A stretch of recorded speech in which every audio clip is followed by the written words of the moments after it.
ഞാൻ പാടുന്നതിനിടയ്ക്ക് പൊന്നാട, ജണ്ട്, റീത്ത്, ഹാരം, നോട്ടുമാല, നാരങ്ങ എന്നിവയൊക്കെ നൽകി എന്നെ സ്നേഹം കൊണ്ട് വീർപ്പൂട്ടിക്കരുതേ എന്നെ അപേക്ഷിക്കുക.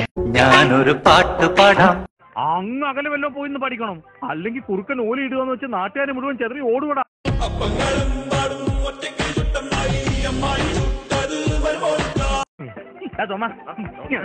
അപ്പൊ ഒക്കെ അമ്മായി കിട്ടും. ഇങ്ങ് വരാ.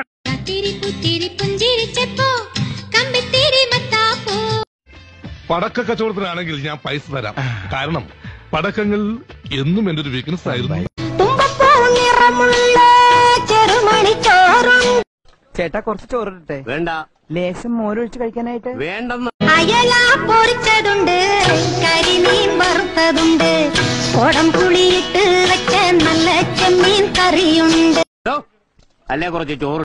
ഉപ്പിലിട്ട മാങ്ങയുണ്ട്, ഉണ്ണാൻ വാ മച്ചുനനെ. ചോറ് എനിക്കിനി ചോറ് വേണ്ട. അതെന്താണ് നിനക്ക് ചോറ് വേണ്ടാത്ത? നീ ഉണ്ണടാ, മര്യാദക്ക് നീ ചോറ് തിന്നിട്ട് കല്യാണക്കുറി കാണിച്ചിട്ട് നീ ഞാൻ വിടുള്ള.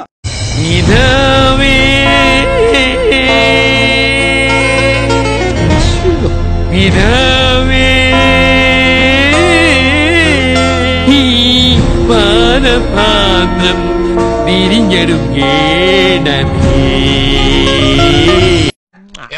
ശബ്ദം ഭംഗി നിന്നെ കാണാൻ.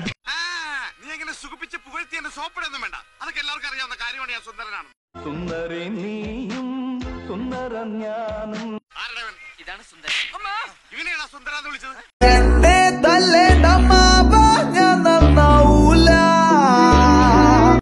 അല്ലെങ്കിൽ ബുദ്ധി പറഞ്ഞു കൊടുക്കാൻ അവൻ ആരെങ്കിലും വേണ്ടേ? ആകെയുള്ള ഒരു തൊട്ടി കൂട്ടുകാരൻ എന്റെ കൂടെ നടന്നാൽ അവൻ ഒരു കാലത്തിന് രക്ഷപ്പെടുന്നു.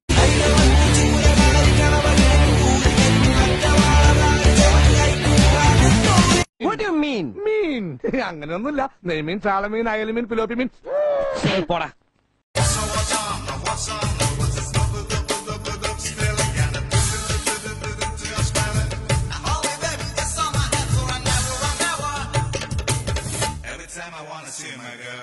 പോയി ഇംഗ്ലീഷ് അറിയില്ല എന്നിട്ട് ഒരു സ്പീച്ച് വന്നിരിക്കുന്നു. അറിയാതെ അറിയാതെ നീ പോയതല്ലേ നന്നായി അത് പോയത്. സമാധാനമുണ്ട്. സഖിയേ നീ കാണുന്നു എന്നിഴികൾ നിറയും നൊമ്പരം. നിനക്ക് ഇപ്പോഴും നല്ല വിഷമമുണ്ടല്ലേ? കുറേശ്ശെ.